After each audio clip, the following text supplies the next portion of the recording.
Jazz Ranch, hip cats, groovy chicks, and finger-popping daddies. You know, many years ago, I discovered a great pianist on Columbia Records by the name of Denny Zeitlin. You know, he was actually discovered by John Hammond, and he put him on 4 different Columbia albums, starting with one called Carnival. And I'm going to be playing a song from that particular recording this evening for you.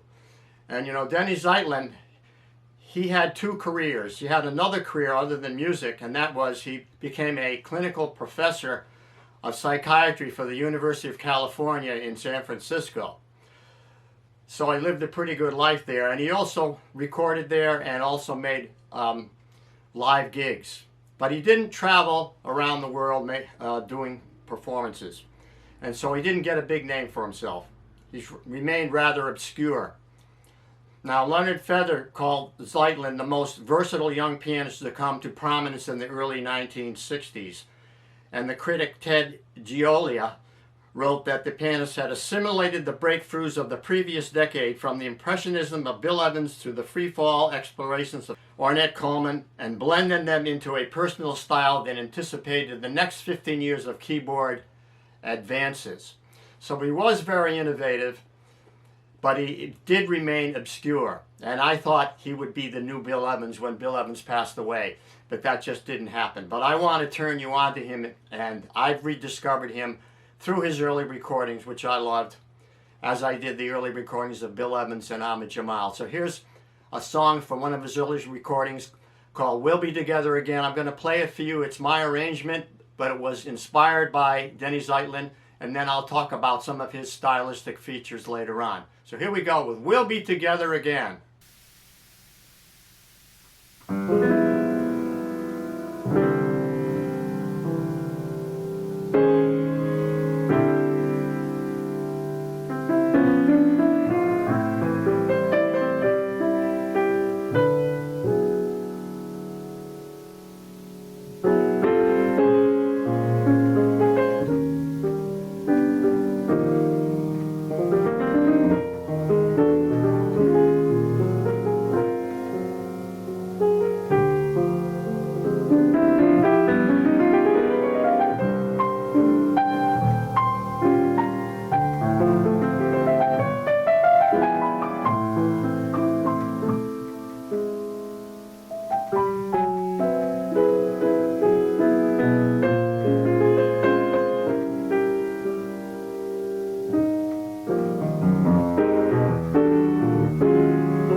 Okay,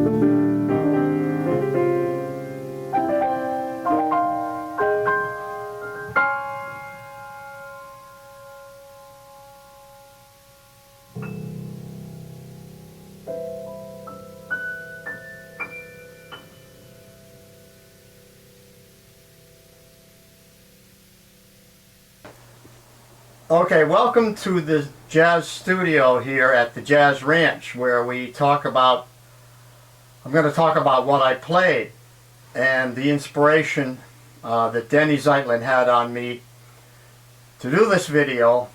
And I first discovered him many years ago. I had already been aware of Bill Evans and Oscar Peterson, Ahmed Jamal, and George Shearing, and many other great pianist. But when I heard Denny Zeitlin, I said, here is someone who is really special and very unique, and he will become one of the great voices in jazz music and jazz piano. But he chose another career, which is probably smart. He chose to be a clinical professor of psychiatry at a university, and he just kept music on the side. But he could have been the new Bill Evans. Not that he would want it to have been that. But in my opinion, he could have taken Bill Evans' place. But he had his own unique sound, his own unique voice. He might have been influenced by Bill Evans, but he was a unique individual. And I'm going to give you some pointers on his playing on this song. I went back to this recording early on that he made for Columbia, called Carnival, and on this record he recorded a song called We'll Be Together Again, and I love the song and I love his interpretation. I'm going to just talk about a few points, maybe 4 or 5 different things that he did that I think are unique.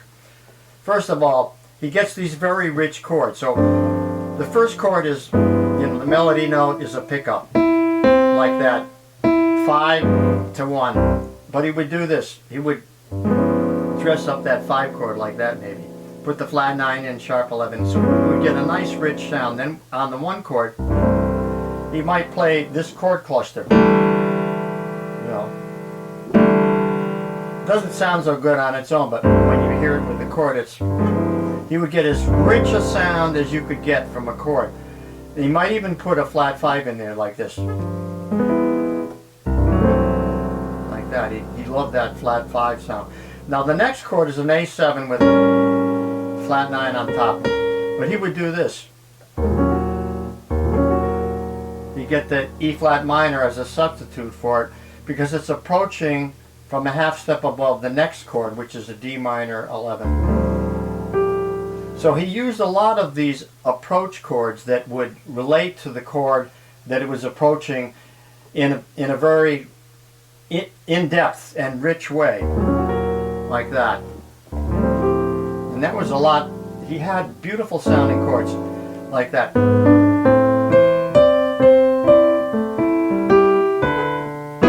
To that chord there. Now, he loved these stacked chords, like a D chord on the bottom, a D against an E.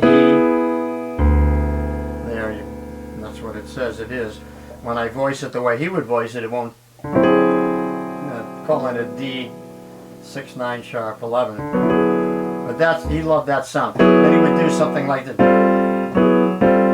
He would use the same voicing to approach the next chord. You go up a half step.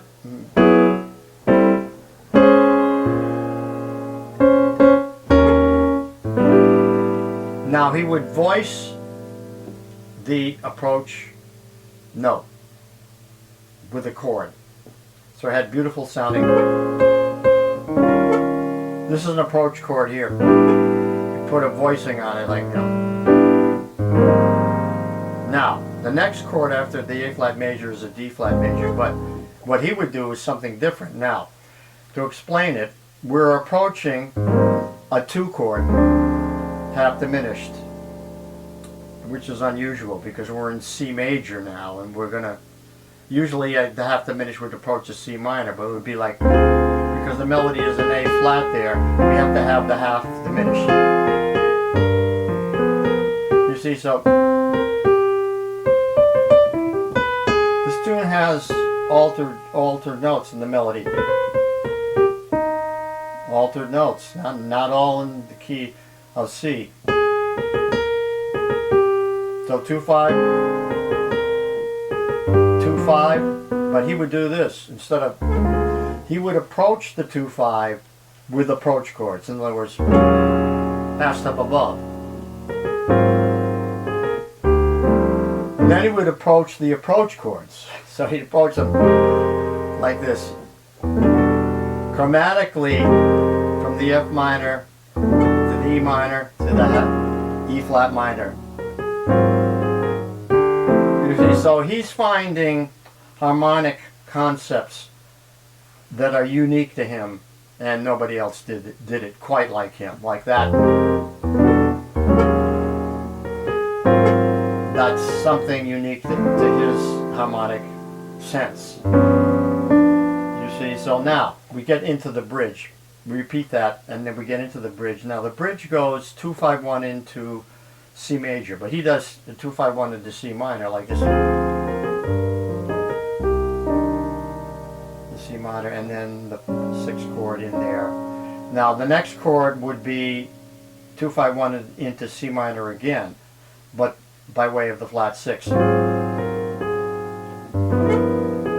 what he did was he, instead of going 2-5-1 into the C minor, he did 2-5-1 into the relative major. So he has a different ear. He's hearing things differently. You know, it still works,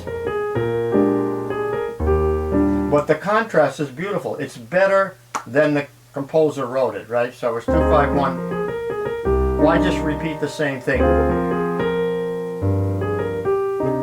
Why not do something different? That's what he did. And then put the 4 chord in there, which is beautiful. And then this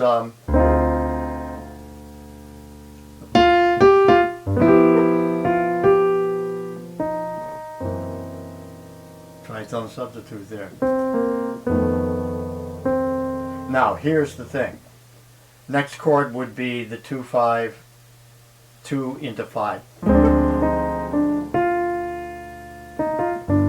But instead of that, what does he do? He takes the flat 6 as a pedal tone and now plays the melody voiced in triads like this.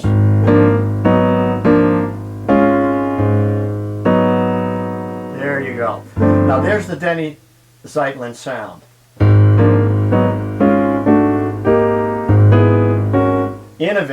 Innovative for the 60s. This is when he was playing this music.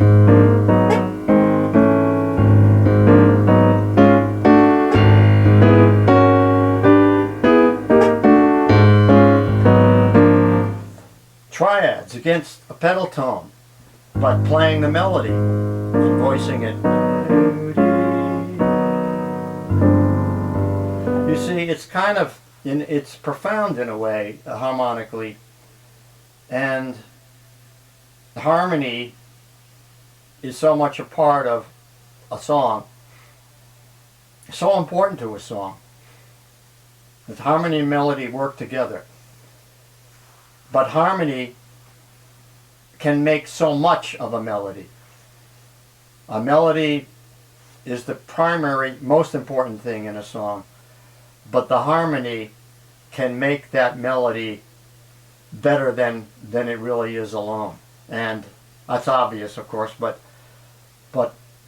Denny Zeitlin's harmony was another level, in my opinion.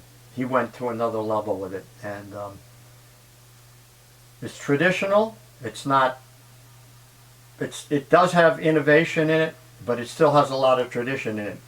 So I hope you will check him out, listen to his recordings on Columbia, and things he did after that, because he went way beyond that in his newer recordings. He went way into, like, what I would call the avant-garde and the innovative modern style.